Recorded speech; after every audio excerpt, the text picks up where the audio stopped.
Buenos días, buenas tardes. Estamos acá con un compañero y amigo, Mauro. Saluda, Mauro. Hola, hola a todos. Para hablar del texto de Perspectiva de la didáctica de las matemáticas como disciplina tecnocientífica. Este texto es de Juan Díaz Godino. Juan Díaz Godino es un matemático, educador e investigador en didáctica de la matemática, conocido por ser el creador del enfoque ontosemiótico del conocimiento en instrucción matemática. Actualmente es catedrático del Departamento de Didáctica de la Matemática en la Universidad de Granada. El texto que vamos a trabajar ahora precisamente corresponde a la Universidad de Granada. Para este trabajo solicitamos a distintas personas, ya sean de la misma licenciatura, incluso también a maestras de educación primaria, que nos dijeran qué significaba la didáctica para vos en una o dos palabras. Bueno, en algunos casos ha habido más palabras, pero lo que queremos acá es ver si coincidimos. Nos preguntábamos con Laureano si el concepto de didáctica era el mismo para profesores de matemáticas que tal vez para maestras o para cualquier persona en general. Entonces, establecimos una encuesta a través de esta página en internet en que se podía definir la didáctica en una, dos o más palabras. Y obtuvimos el siguiente gráfico.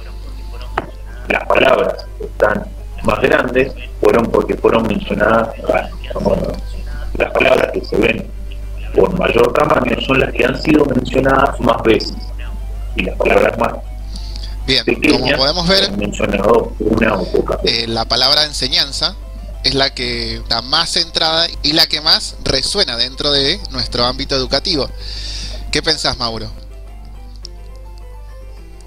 Yo creo que en general la noción de didáctica está relacionada con la enseñanza y el aprendizaje, como se puede ver en el gráfico, pero además aparecen otras palabras interesantes, como técnica, pedagogía, herramienta, aprender, método, y mucho relacionado con lo lúdico, los juegos y muchas cosas atractivas a desarrollar, incursionar las oportunidades. Eso me llamó la atención, porque si bien nosotros como profesores podemos llegar a plantear algún juego, en matemática nosotros no lo vemos como un juego. La idea de juego dentro de la clase está más vinculada a la educación primaria. No sé si coincidís, Mauro. Sí, coincido. La idea que tuvimos con esta encuesta era ver qué concepto general se tiene sobre la didáctica y después qué concepto formalizado podemos rescatar. Trate de buscar la palabra ciencia y sale ciencia. Dice ciencia que estudia los... Bueno, imagino que debe estar por ahí. No le ha alcanzado para poner la cantidad de palabras. Pero fíjate, una sola vez aparece la palabra ciencia, que la podemos vincular obviamente con método, la podemos vincular también con investigación. ¿Cómo? Sí. Nada más que después lo edito para que salga ahí. Claro, ahora lo edito para que salga bien. No, ahora justo cuando el paso es la idea que mantenernos callados, de última después aparece. Perfecto. Con Mauro nos preguntamos, ¿qué lugar ocupa la educación en la sociedad actual? Esta pregunta es muy subjetiva. Según cada una de las personas a las que se le haga esta pregunta, va a tener una respuesta distinta. La idea es avanzar a una discusión profesional sobre la educación.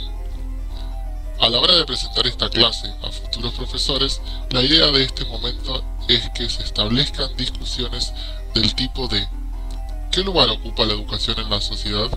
¿Qué rol ocupamos nosotros como educadores dentro del sistema educativo? ¿Y cómo podemos mejorar nuestras prácticas a través del estudio de la didáctica de la matemática? Creo que tenés razón al decir que la educación no es lo mismo para nosotros que estamos dentro del sistema educativo que para una persona que no está dentro del sistema educativo.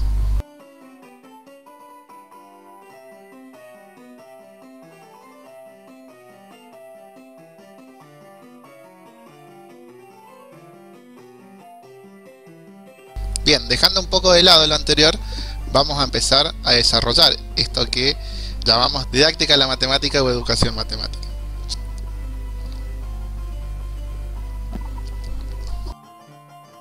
Veamos la relación que existe entre la didáctica de la matemática con otras disciplinas según Steiner. Podemos ver que el sistema de enseñanzas de las matemáticas es un conjunto que contiene a la educación matemática y a su vez esa educación matemática contiene a la teoría de la educación matemática.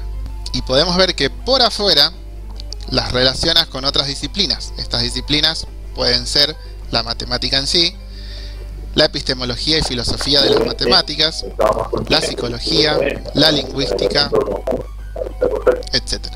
Mira, Laureano, me parece importante destacar que la educación matemática deja por fuera la matemática en sí.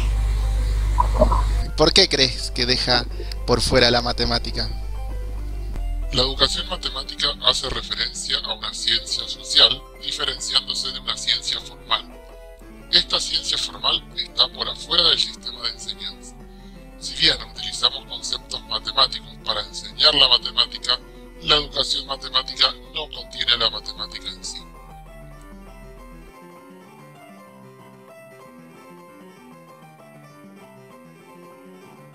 Vamos a ver qué nos dice el modelo tetraédrico de Higginson para la educación matemática.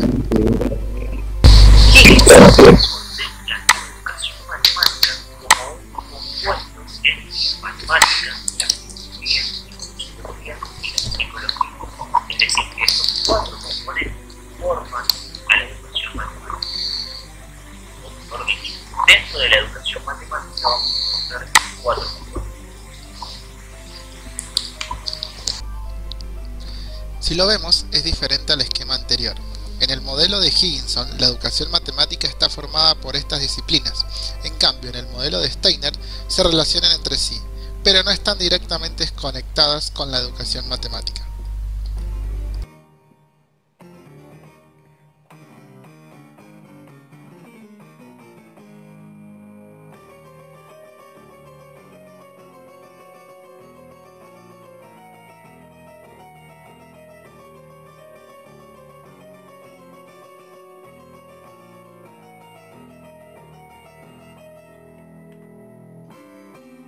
La didáctica de la matemática puede ser analizada a través de diferentes perspectivas.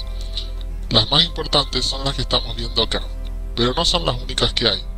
La educación matemática crítica, principal referente es Cosmos, la socioepistemología con Cantoral y Farfán, la escuela anglosajona con Polya .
y Sheffield, enfoque ontosemiótico, educación matemática realista, escuela francesa, son algunas de las perspectivas que trabaja la didáctica de la matemática. A continuación se desarrollarán algunos de estos enfoques de la didáctica de la matemática con sus principios básicos. Como dijo Mauro, se hará un breve análisis de estos enfoques, particularmente de la escuela anglosajona de resolución de problemas, el enfoque ontosemiótico, la escuela francesa con su teoría de situaciones de Brousseau y la matemática realista de Freudenthal. Podemos ver que la didáctica de la matemática no se basa en una sola teoría, sino en un conjunto de ellas.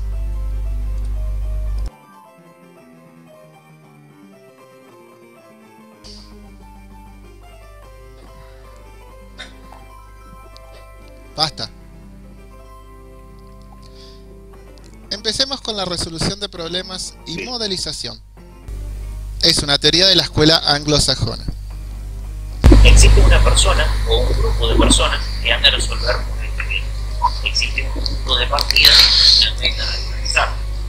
Existe cierto bloqueo o resistencia que no permite acceder a la meta inmediatamente.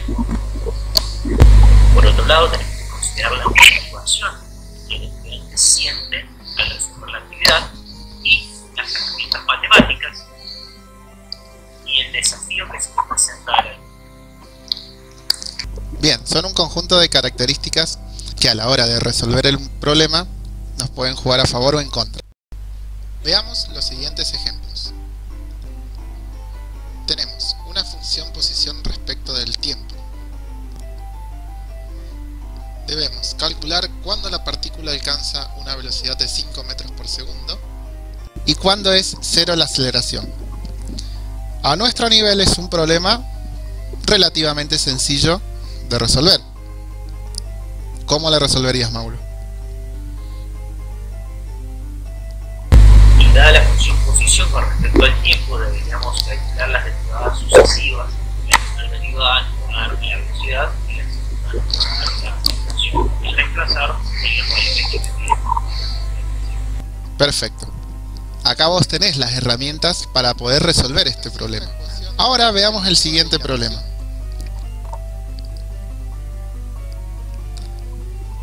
Considere la ecuación diferencial de primer orden, y ahí tenemos la ecuación, y nos pregunta, verifica que esta ecuación acepta grupos de dilataciones. Hágalo tanto para la transformación finita como la infinitesimal, transforme la ecuación a las variables canónicas. ¿Qué pasa acá, Mauro? Ver este problema, emplear esa referencia a la función con la diferencia de primer orden, función finita y decimal, y una vez esos conocimientos, ayudar a resolver este problema. Entonces, este problema representa un desafío mayor para vos, ¿o no?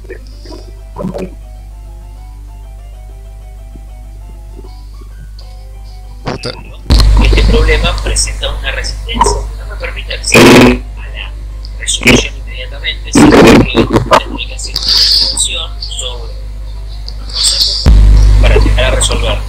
Bueno, sigamos. Sí, estamos con, seguimos con esto. Pará, que bueno, déjame yo cómo hacer la pregunta de este problema. ¿Por qué se apareció? Bueno. Para resolver este problema, emplear aquella referencia con los grupos de dilatación, con las diferencias de primer orden. Bueno, vamos a ver un ejemplo de cómo resolver un problema. ¿Puedes leer el problema, Mauro?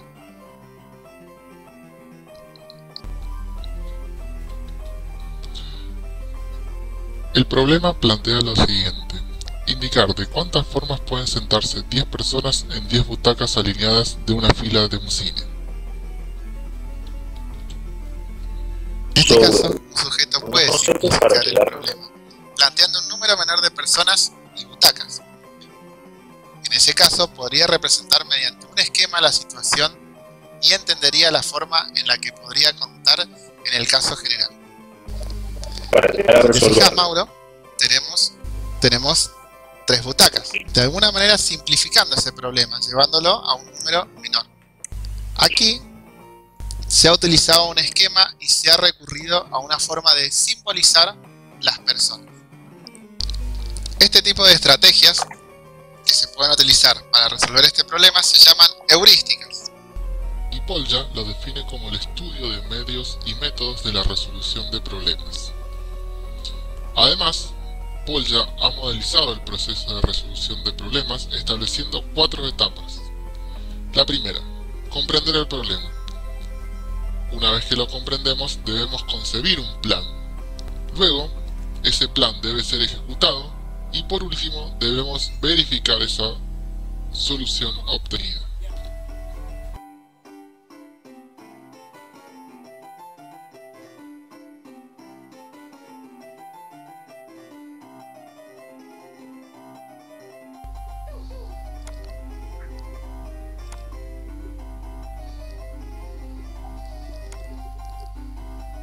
Vamos a ver la perspectiva semiótica. Aquí hace referencia, con semiótica hace referencia a la ciencia de los signos. La semiótica abarca todos los aspectos de la construcción de signos por el hombre, la lectura e interpretación de los signos a través de los múltiples contextos en que tiene lugar dicho uso. La perspectiva semiótica de la actividad matemática se caracteriza por centrar su atención de manera primaria en los signos y el uso de los signos. Esta perspectiva define al objeto matemático como todo aquello que se pueda individualizar en matemática, tal como un símbolo, un concepto, una propiedad, una representación, un procedimiento, etc. Por ejemplo, veamos un ejemplo. El símbolo de multiplicación es un objeto matemático, donde además es un objeto ostensivo, que se muestra públicamente en la expresión A por B, mientras que no es ostensivo, no perceptible por sí mismo, en 2x.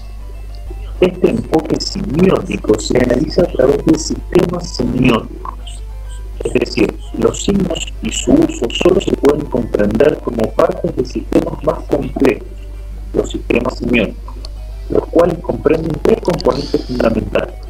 Por un lado tenemos el conjunto de signos, el conjunto de reglas de producción de esos signos y las relaciones entre los signos y sus significados. Es decir, que desde una perspectiva semiótica los objetos matemáticos tienen sentido analizarlos dentro de un sistema. El enfoque ontosemiótico, desarrollado por Godino y colaboradores, hace referencia a la parte ontológico que deriva del análisis de la existencia o inexistencia de entidades o objetos, mientras que el aspecto semiótico se ocupa de descubrir y analizar la verdadera significación que se da a esos objetos o entidades, su relevancia, el vínculo que los interrelacionan y otras particularidades que los hacen diferenciables, incluso donde pareciera que esas diferencias no pudieran o debieran manifestarse. Es decir, que el enfoque ontosemiótico está compuesto de un aspecto ontológico y un aspecto semiótico. La parte ontológica hace referencia a la existencia de objetos y la parte semiótica analiza los significados de esos objetos. Seguimos. Didáctica fundamental de la matemática. Esta es una teoría desarrollada principalmente en Francia, donde sobresalen los nombres de Brousseau, Chevalard y Vergniaud.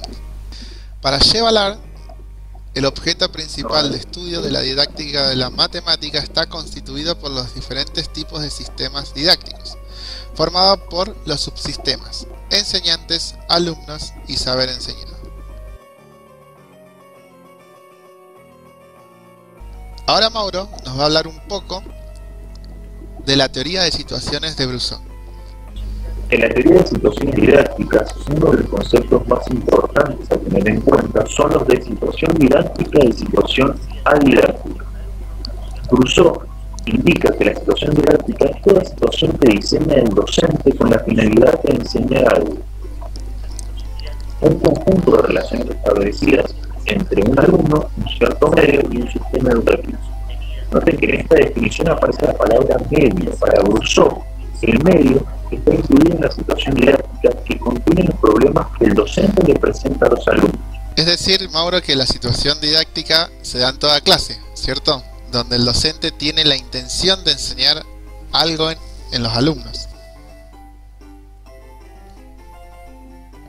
Quedó feo. ¿Qué? Ya está.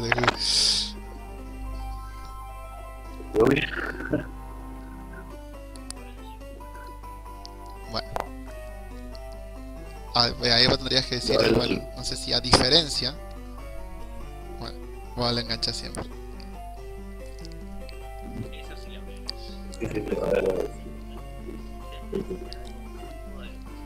Eso sí lo hablé, ¿no? Dentro de la clase en la que el docente intenta enseñar algo a un grupo de alumnos, está sostenida por la intencionalidad didáctica, que es lo que acabamos de decir. La diferencia es, cuando esta intencionalidad no es percibida por el alumno, la situación didáctica diseñada es un funcionamiento adidáctico. Podemos decir que estamos en presencia de una situación fundamental, que es aquella en la que el conocimiento se quiere enseñar. Como podemos decir que estamos en presencia de una situación fundamental, que es aquella en la que el conocimiento que se quiere enseñar emerge como una solución óptima. A ver, Mauro, yo entonces, en la situación adidáctica, ¿no voy a aprender? No diferencia una situación didáctica de una situación adidáctica la idea de aprender o no aprender.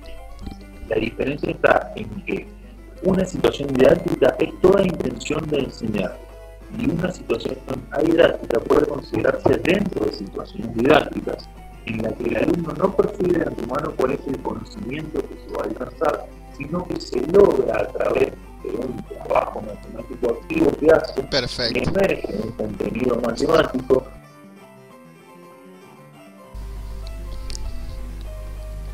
Los conceptos más importantes de esta teoría en cuanto al alumno son estas tres situaciones.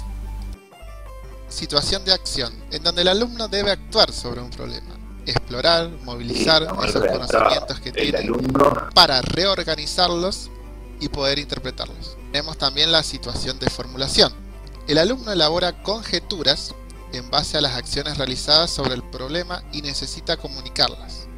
Esto le exige formular explícitamente las ideas que derivan de la confrontación entre los conocimientos implícitos y el medio. Acá podemos ver, Mauro, que siempre está incluido el medio. Y finalmente tenemos la situación de validación. En esta instancia continúa el proceso de comunicación. Los alumnos se ven obligados a aportar argumentaciones con el valor de pruebas, a confrontar con las de otros y finalmente a decidir con un proceso social y científico. Nos ubicamos dentro de otro enfoque, otra perspectiva, en este caso la fenomenología didáctica de Freudenthal. Para Freudenthal, las actividades matemáticas sirven para organizar los fenómenos. Laureano, ¿y cómo podemos organizar esos fenómenos a través de ideas matemáticas? ¿Se te ocurre algún ejemplo? Así es. Por ejemplo, por medio de las figuras geométricas como triángulo, paralelogramo, rombo o cuadrado, uno tiene éxito organizando el mundo de los fenómenos de los contornos. Otro ejemplo pueden ser los números. Los números que te organizan a vos, una cantidad. Bien. Freudenthal también habla de la constitución de objetos mentales. ¿Y a qué hablamos con objetos mentales? Bueno, habitualmente consideramos concebir un objeto X. Se enseña, se intenta enseñar ese concepto X. Para conocer los números, grupos, espacios vectoriales, se inculcan los conceptos de número, grupo, espacio vectorial, o mejor dicho, se intentan inculcar. Pero ¿qué pasa? A veces inculcar esto no es suficiente. Entonces, ¿qué se hace? Se intenta materializar estos conceptos desnudos. Sin embargo, esas concreciones son usualmente falsas, son demasiado vastas para reflejar los rasgos esenciales de los conceptos que tienen que ser. Es decir, lo ideal para Freudenthal, por ejemplo, si queremos enseñar el concepto de grupos, en vez de empezar por el concepto en sí y andar buscando materiales que hagan concreto ese concepto, se debería buscar primero fenómenos que pudieran compeler al estudiante a construir el objeto mental que está siendo matematizado por el concepto de grupo. Para esta teoría, la actividad primordial de los alumnos es matematizar. Y nos preguntamos cuál es la actividad primordial para los maestros y profesores. Freudenthal es la de didatizar, entendida esta como actividad organizadora que tiene también una instrucción horizontal y una vertical.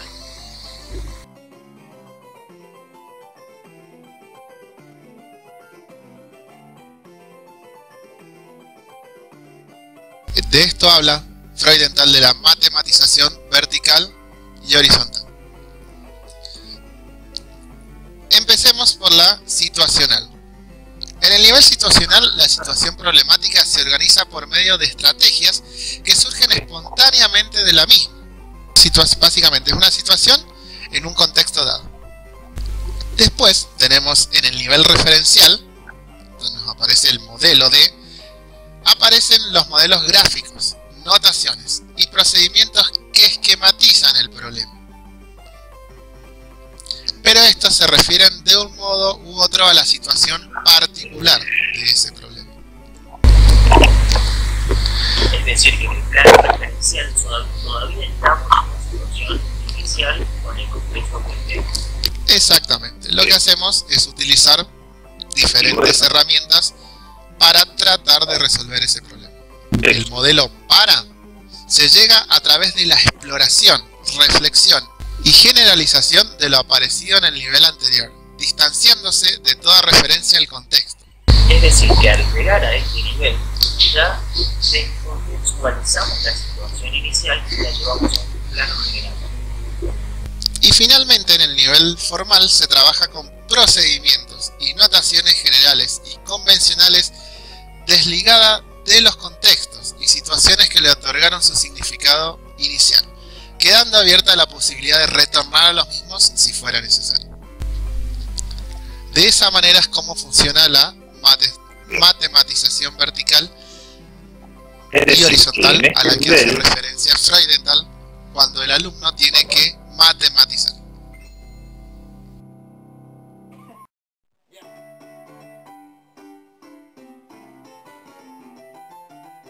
Bien, uno de esos conceptos es la educación matemática como tecnociencia. ¿Qué es esto de tecnociencia? Bueno, es una ciencia orientada al diseño de procesos y recursos dentro de un sistema de acciones regladas, informacionales y vinculadas con lo político, empresarial, etc. Llevadas a cabo por agentes con la ayuda de instrumentos con el fin de conseguir resultados valiosos, evitando consecuencias y riesgos desfavorables. Y esta es una pregunta para el público. ¿Consideran que la educación matemática puede tener algún riesgo desfavorable, ya sea para el educador o para el alumno? Guy Brousseau analiza su concepción de didáctica de la matemática como teoría fundamental de la comunicación de los conocimientos matemáticos y establece con la práctica una relación sana de ciencia a técnica. Dentro de lo que vimos, problemas y metodología de la investigación en didáctica de la matemática, vamos a abordar la perspectiva sistémica. Según Steiner, describe la didáctica de la matemática como el complejo fenómeno de la matemática en su desarrollo histórico y actual, y su interacción con otras ciencias, áreas prácticas, tecnología y cultura, considerando como subsistemas principales el profesor, los alumnos y el saber enseñado.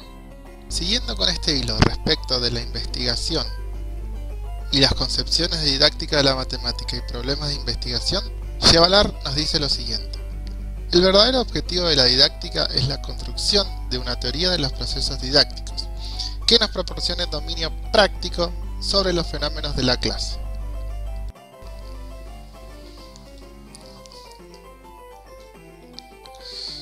Otro concepto a tener en cuenta es el dilema teoría-aplicación o práctica en las concepciones de la didáctica.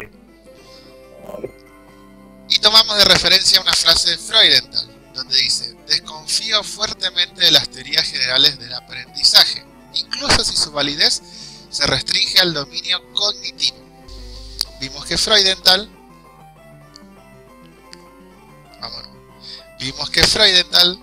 en su teoría, trataba de matematizar. Vimos que Freudenthal en su teoría trataba de que el alumno aprenda a matematizar.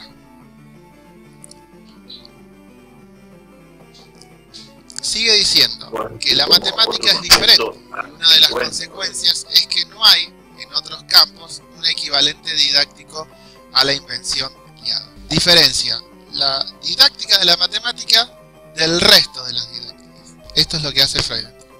En conclusión, podemos hablar de la consolidación de la didáctica de la matemática, en donde la didáctica de la matemática ha logrado en la actualidad una posición consolidada desde el punto de vista institucional.